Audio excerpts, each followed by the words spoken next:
Today we'll talk about how can you fix this problem or know how you can do that on your Asphalt app. So all you have to do, so you just click here on settings, click on it here. When you just click on settings, it's going to show for you a list like this here.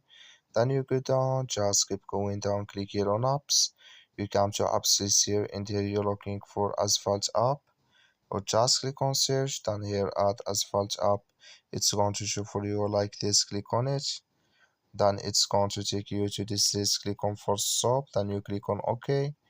Then you go down, just click on storage, come to storage list here, just click on clear cache. Then all you have to do, so you just go to your Play Store, click on it here, then you search here for Asphalt app. It's going to show for you like this.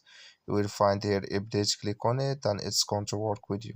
That's all you have to do. Thank you for watching. Don't forget to support us by liking, subscribe.